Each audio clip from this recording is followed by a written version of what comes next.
I'm Gail Halvorsen, Colonel of the United States Air Force, retired. I'm the Berlin candy bomber, chocolate pilot, and I'm here in Cincinnati working at the request of Northern Kentucky University, NKU, great university here, to talk about the period of 1948-49 and the blockade of West Berlin by the Soviets, by Stalin. The Berlin Airlift as a response to the blockade in 1948 began on the 26th of June. I got word of it just about the 10th of July. We were called in Mobile, Alabama, flying foreign transport to South America. And they said within 24 hours we got to have airplanes sent to Germany to fly supplies to Berlin. Stalin has cut off all the food supply to over 2 million people. We were stationed in West Germany, flying from 4 air bases, the Americans in West Germany, from Rhein-Main in Frankfurt and Wiesbaden near Frankfurt, and also Celle and Fosburg in North Germany. So our job was to fly day and night, whenever, first about 16-hour shifts, when it was critical in the beginning with not enough airplanes, through the air corridors over East Germany to Berlin. Everything they had to have, from coal to food, to every kind of food, even newspaper print, everything they had to have that we flew supported those people. That was our dedicated mission. And the things that we accomplished on the airlift, besides flying in all the necessities of life, which they valued very much, was the little additional things. The idea of dropping fresh chocolate bars out of the sky, free, on parachutes, wind driving them all over, and trying to catch them, was an added incentive, a diversion from the everyday drudgery. It took their mind off the difficulty of the moment. And it also made a connection to the people in America who was sending all this chocolate to them. It healed the wounds of war. It was the balm on the wounds of war. That the kindness of the people in America, we were just dropping it to them. We were just the instrument that was doing the work. But it was the connection. The people was concerned about them, knew of their hardship. And so it helped change enemies into friends, to know that we weren't monsters, that we had compassion, and the food and flour and the medicine and the milk for the babies, the fresh milk for the babies, did the same thing. It was a connection. It broke down that wall of ill feeling and brought people together.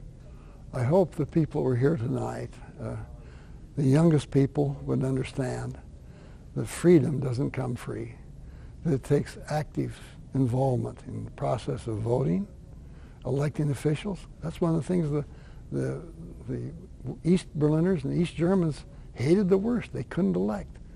They should vote, should get the issues. The younger people, and the older people, sometimes we're the worst, to vote, to exercise that right, to be positive to people, to be slow to criticize and look for good things in other people and situations, and then try to do something to help it. For the young people, the older people, to rekindle that idea of becoming involved in their communities and serving others, and seeing where they can serve. So those are the kind of things back. Service before self, the value of freedom, and the necessity of being involved, proactive, doing something, not just thinking about it. My name is David Brightwell. I'm from Cincinnati, Ohio. I'm 21 years old. I fly an airplane, a Douglas C-54 called the Spirit of Freedom, and it's a flying museum all about the Berlin airlift. The airplane was actually used by the United States Navy during the airlift, and we saved the airplane from its life in Canada hauling car parts and turned it into a flying memorial to the 31 Americans that died during Operation Vittles.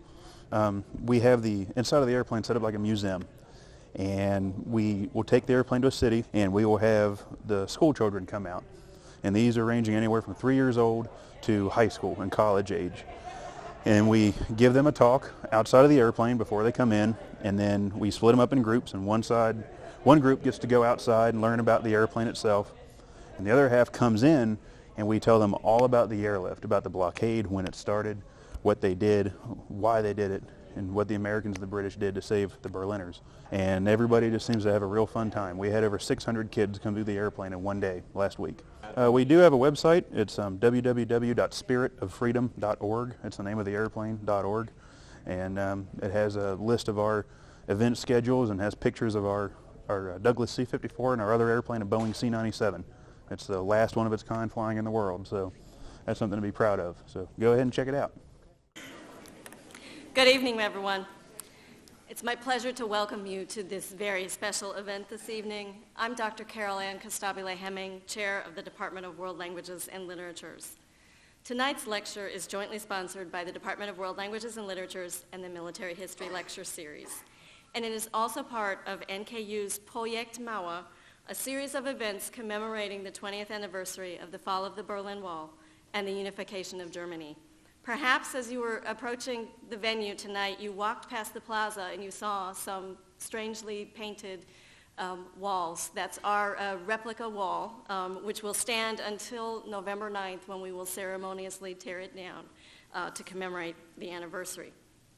Before I introduce our speaker tonight, I must acknowledge the many individuals and institutions that have joined us in this collaborative effort and to make this event even possible. First of all, Bonnie May, Dr. Jeffrey Williams, and Dr. Francois Laurent of the Military History Lecture Series, the students of Phi Alpha Theta International Academic Honorary Society in History who've been helping out this evening, the faculty in the Department of World Languages and Literatures, Tobias Brauer from the Department of Visual Arts for his web design work, Nikki Quinlan for designing our logo, Brian Daunt, our graffiti artist for the Berlin Wall, David and Stephen Brightwell of the Berlin Airlift Historic Foundation are here this evening. Dr. Don Heinrich Tolzmann and the German-American Citizens League of Cincinnati. Sandy and Frank Feiler for their hospitality to our guests. Shannon Feiler for his construction expertise, especially with walls. My academic coordinator, Tiffany Budd, who has a tremendous eye for detail. Dr. Andrea Feiler, the project director, who had the vision and the idea to contact Gail Halvorsen in the first place. And my husband, Ralph Hemming, for putting up with another one of my crazy ideas and having to deal with events. In addition to all of these volunteers, I also want to recognize the following sponsors for our program: the offices of the Provost and the Dean of Arts and Sciences at NKU, the Department of History and Geography at NKU, the Hofbräuhaus in Newport, the Hershey Company, especially Jennifer Gosney, and by the way, there will be a treat at the end of the evening. Oops. The German Information Center's Freedom Without Walls program, and the German Embassy in Washington, D.C. Representing Germany tonight are Dr. Richard Schade, the Honorary Consul here in Cincinnati, and Deputy Consul General Roland Hermann from the Consulate in Chicago. They're both here with us this evening, and we're very grateful for that.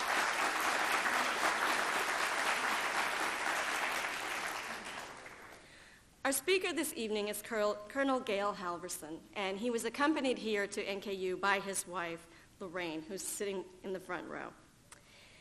In 1942, Gail Halvorsen joined the Army Air Corps and flew transport planes during World War II. In 1948, the Soviet Union forced a showdown with the United States and its European allies over the fate of post-war Germany by blockading West Berlin. The Truman administration did not succumb to the temptation of a military confrontation, but instead called for the organization of what became the largest airlift in history to deliver supplies and food, and with those supplies, hope for the future to the besieged people of Berlin. The children and people of Berlin, who a few years earlier had sought refuge in bomb shelters whenever they heard the sound of Allied planes overhead, now stood and watched in awe as those planes delivered supplies. Colonel Halvorsen tonight will tell us the story of his idea to drop candy bombs. And this is his original design. He dropped them out of the cockpit of his C-54 airplane, known to the Germans as the Raisin Bomb. This random act of kindness solidified the relationship between the United States and Germany. And last year, to celebrate the 60th anniversary of the Berlin Airlift, Germany chose the motto, "Friends Always." Please help me in welcoming to the podium Colonel Gail Halvorsen, also known as the Candy Bomber, Uncle Wiggly Wings, Schokoladenonkel, Schokoladenflieger, Chocolate Uncle, or Chocolate Flyer. Gail.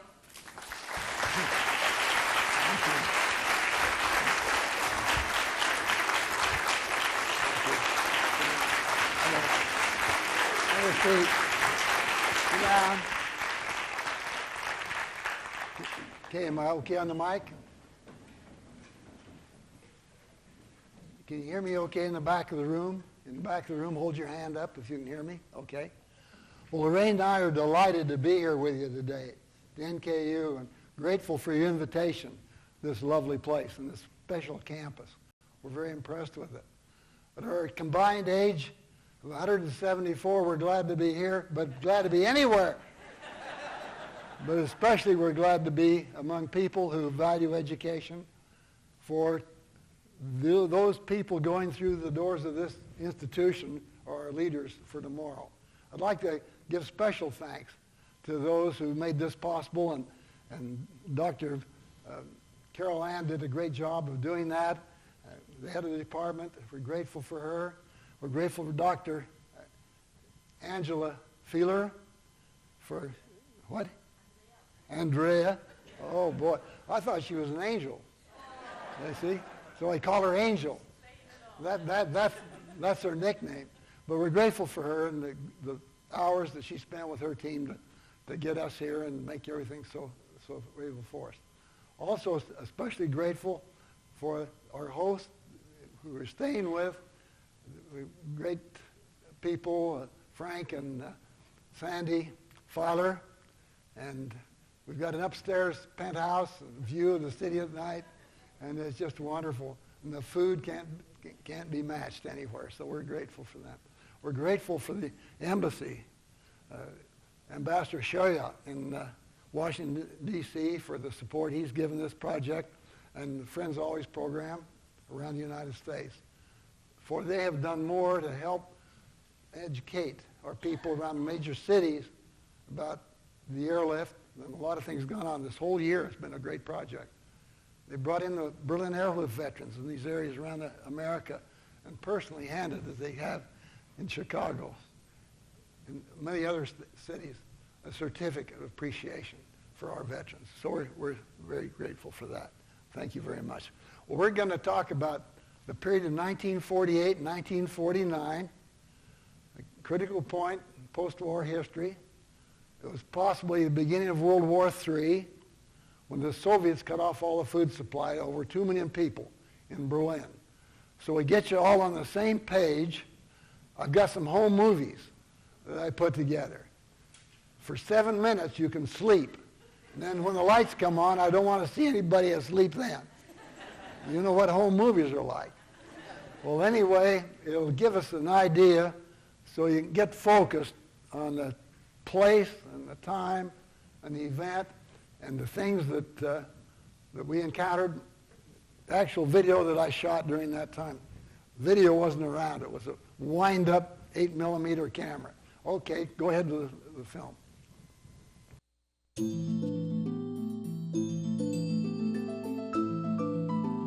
At the end of World War II, Great Britain, France, the United States, and the Soviet Union divided Germany and its capital, Berlin, into 4 occupied zones. The 3 Western Allies decided to create a separate West German government in their zones.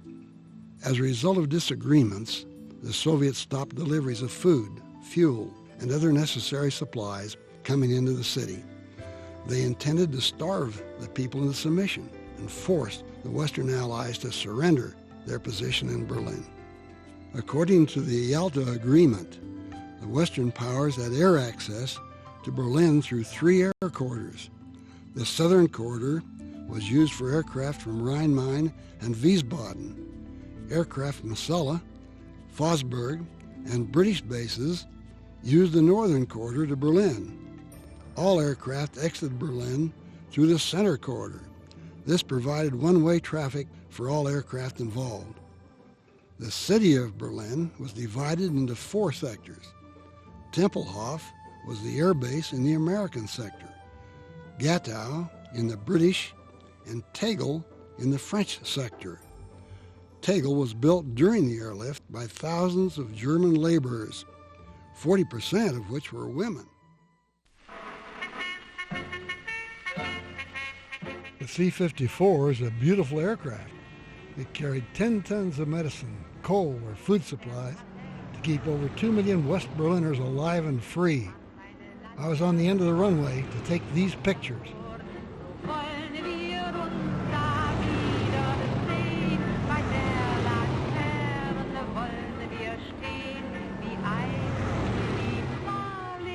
I will never forget my first flight to Berlin. From the air, the city looked like a moonscape. How could 2 million people live in a place like this? I couldn't wait to deliver the 20,000 pounds of flour we had on board. Berlin needed food and freedom. We had both. The wounds of war started to heal.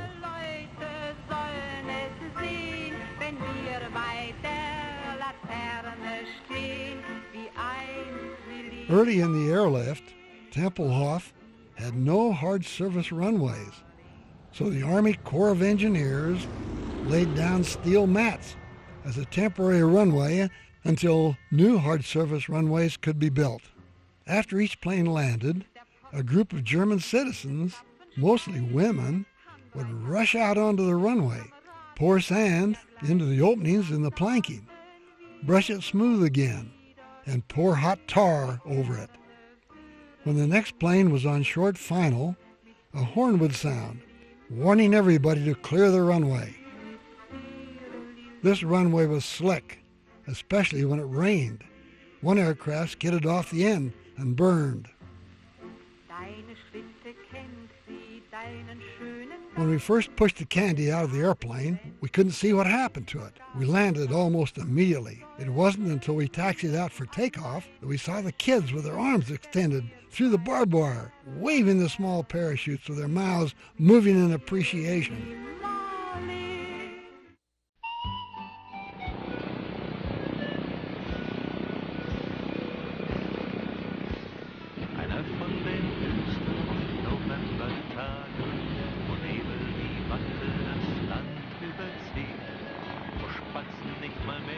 Many times we flew in fog. It was so dense you could not see a thing.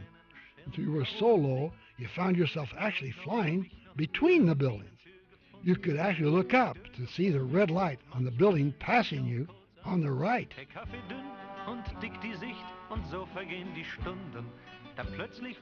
The weather was not good. We flew in thunderstorms, ice and snow. The city depended on us, so we flew around the clock, regardless of the weather. We had radar for the approach into Berlin, or the airlift would have failed. We often took off on instruments.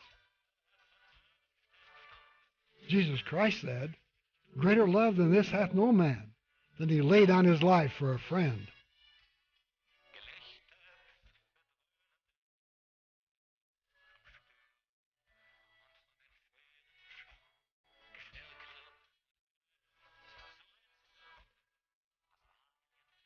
Flying the Spirit of Freedom to Berlin over the North Atlantic in 1998 with Tim Chope was a special experience. Retired Colonel Gail Halvorsen made the flight to Berlin's Tempelhof Airport, one of the historic airlift sites. Following the unveiling, a commemorative cancellation took place. If all the Berlin airlift had done was supply a city with food and coal for a year, that in itself would have gone down in history. But as we all know, the airlift did much more than that. It also delivered food for the spirit.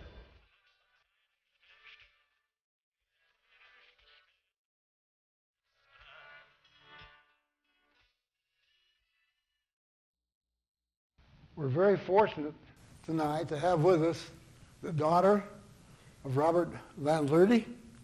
And would you stand up, please? He was one of those that were killed serving the former enemy. And we're grateful to have her here.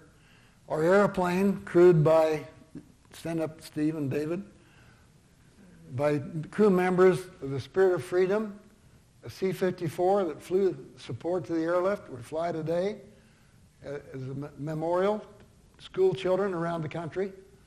And David is a co-pilot He and I are active co-pilots on the airplane, and he'll tell you just a second update on what happened just a few days ago. So it's not ancient history. So all of you history buffs, just relax. This is right now, for the here and now young people. And crew members, stay up here, David. His dad makes all the parachutes for the parachute drops. But people in this uniform flew your family over the gravesite here. How long ago? A couple of years ago. And when they made a mistake and buzzed the wrong cemetery the first time. And so Tim Chope, which is a great guy, founder of this airplane and the whole program, said, we'll make some lemonade out of this lemon. He came back and picked up family members, a whole bunch of them, nephews, and put the nephew in one of the seats up front to show him where the right cemetery was. And so we flew back over and gave them a proper salute. And we salute you and your family, and a great friend of Robert on the left side. Grateful for those people that make that sacrifice. Give them up to date. Is that mic hot? Make that mic hot for him for 30 seconds, will you please? Go over there, try it. If you were Andrea, I'd let you use my mic, but not you. Oh, okay.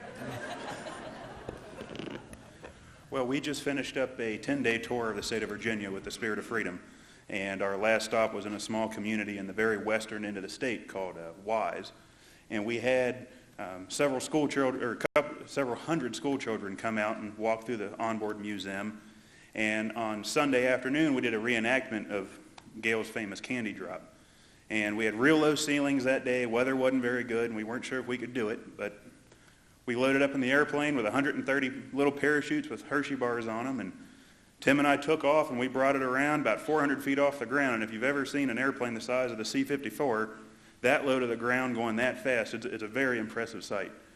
And we had, probably 150, maybe 200 kids standing in a field, and we came across, and we gave them the signal, and Dad and the loadmaster shoved them all out the back of the airplane, and apparently we were directly on target. The kids didn't even have to run at all. They just reached up in the air and grabbed one out of the sky. And thank you. And after the flight was over, we landed and we got all the engines shut down, the airplane put to bed, and we're coming down the crew ladder, and all these other air show performers, fighter pilots that are used to flying fast and doing all these flashy shows, they came running over to us, smiles from ear to ear, and literally ran over and shook our hands and said that was the neatest thing they had ever seen. So it's a real privilege to carry on what Gail started so long ago.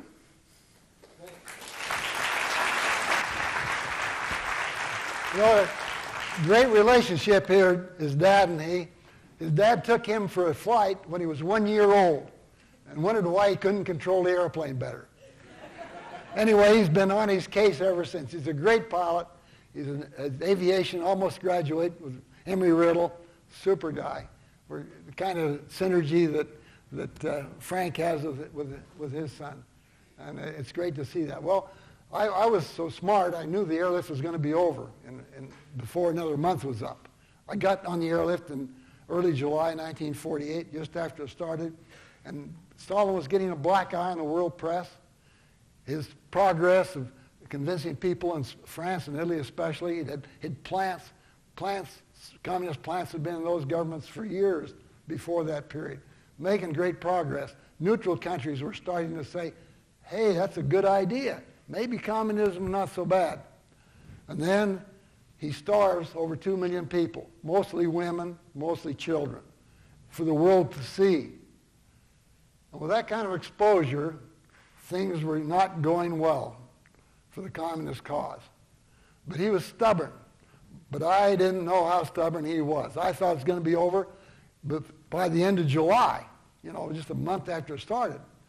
So I thought, if that happened, they're going to send us all home. We won't even get in Berlin on the ground to see what it's like on the ground. I got to see what it's like firsthand. Because I'll never forget that first flight I took in that you saw over the ruins. How could 2 million people live like that? And I just wanted to get down on the ground and get some pictures. We'd landed at the airfield. We couldn't go into the terminal building. We had to stay right by the airplane. The second that last sack of flour or medicine was off, we had to get that airplane back in the air to get another load. Couldn't even go in the terminal building for hot chocolate or hamburger or whatever. But General Tanner, when he stopped us from going to the terminal building for refreshments, he made mobile snack bars. Had several snack bars on wheels with hot hamburgers and hot dogs and coffee for coffee drinkers and hot chocolate for me, and put in beautiful German Fräuleins in those rolling snack bars. And they were friendly, one-on-one out there. They were friendly because they knew there was no time we had no time to date them. Didn't have any, we were flying day and night. So they were friendly. So we thought General Tanner was pretty good, pretty sharp. So it made it a lot easier for us. But it was so critical. We took on no fuel in Berlin. We didn't want to we had to supply it, not take from it. So we just had enough fuel to get to Berlin and back out and hold in the air for about 20 minutes. So that was the situation. I came back from Berlin to Rhein-Main one beautiful day, the 17th of July. It had only been going a half a month. And I landed at noon, supposed to go to bed, had been flying all night, about duty hour, about 15 or 16 hours a day when we started, 3 round trips before he got any sleep. Supposed to go to bed, noon, sunshine. An airplane on the hard stand next to me, a load of dried potatoes going to Berlin. My buddy from Mobile, I'd flown with him Mobile. Holy cow, I said, here I am. Movie camera, my buddy, a guy in Berlin says, when you get here, we got a Jeep and a driver. All you got to do is get here. He says, I'm not going to bed. I'm going to get some pictures before this thing's over. Well, it lasted 15 months. Well, sometimes it's good you don't know the future, right? So I said, Pickering, go to bed. Sergeant Elkins, get to bed. I'll be back in time to fly tonight. I'm going to Berlin. He says, you're crazy. I said, okay, tell anybody that. I'm going. Bill Christian says, welcome aboard. All I needed was my flight suit. And I jumped on the airplane, went to Berlin. And then I didn't want to go around first to see what it was like and take the movies on the ground that some of you might have seen here. But I said, I want to get a movie of the airplanes coming over the bombed out buildings. So the buildings were bombed out on the end of the runway, had about 200 yards, barbed wire fence to keep the people off the field. And we come over and have to get down really quick because the runway was very short for the load we had. So I got there, 2 miles around the field, shooting movies. Suddenly in front of the barbed wire right next to the uniform, they were killing them a couple of years before. They were bombing, killed their parents, some of their siblings or whatever. In that uniform, 30 kids staring me right in the eye, 8 to 14 years of age. And not one of those kids exhibited any kind of antagonism or anger toward me. Why? Why could that be? What was the alternative? Well, the alternative was what Stalin represented to them. Their aunts and uncles or cousins walked across the imaginary line, no wall to 1961, to come over to use the library to find out what was happening in the world, to read the newspapers. And they would tell their cousins in West Berlin, you don't have anything to do with this guy. You can't vote for who's going to govern you. You've got a 5-year plan. You can't travel. You can't express your opinion without being carted off somewhere. It's the same old scenario all over again. It can be worse than Hitler. So Hitler's past and Stalin's future was their nightmare. And American-style freedom became their dream. These kids knew the world firsthand, how bad it could be. They began to cheer me up. They had school English. I couldn't even say Dankeschön. It just came straight from the States. And they were cheering me up. They said, look, it's July. The weather's good. You get in here easy. Thunderstorms, yeah, we had a bunch of those. But you can get in here. When it comes fall, you're going to find fog and snow and every kind of stuff. You can't get in here. And when that happens, don't worry about us. Someday we'll have enough to eat. But if we lose our freedom, we'll never get it back. Kids, 8 to 14, giving me a lecture. about what's important in life. And I was so enthralled with their attitude. You know, attitude might not be the most important human quality a person can have, but it's almost close to it. I can control, if I'm smart, about 90% how I react to 90% of things that happen to me. I can interpret how I feel about that. Maybe 10% I can't.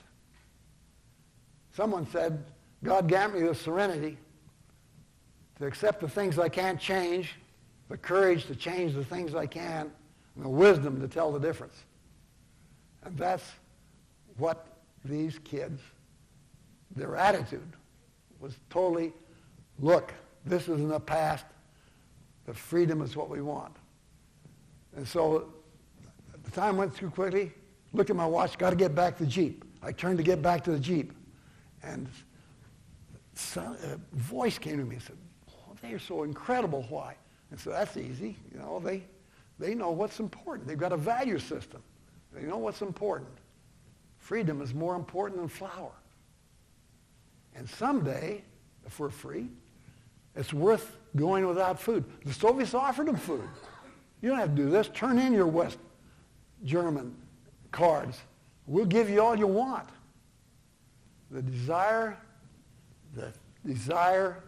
for something pleasant, enough to eat, was put aside for a future goal. The future goal is freedom. If someone here in this room won $1 million in the lottery, would you ask the same people to give you $5 for gas to get the $1 million? That freedom was $1 million, and they would not lower themselves to be a beggar for something so extravagant as chocolate when they're getting flour to be free. When I realized that, because during the war and after, I walked down the street in American uniform in a foreign country where they had chocolate. Servicemen since George Washington, as they go down the streets, share the kids, and they're doing it today in Vietnam with whatever they had, and they give it to them. But the kids in these other countries would grab you by the arm when you go down there after you ran out or whatever, and give me American chocolate, even though they had some. These kids had none for years. They couldn't even buy it during the war. Couldn't even get chocolate. And not one in that period I realized would put out their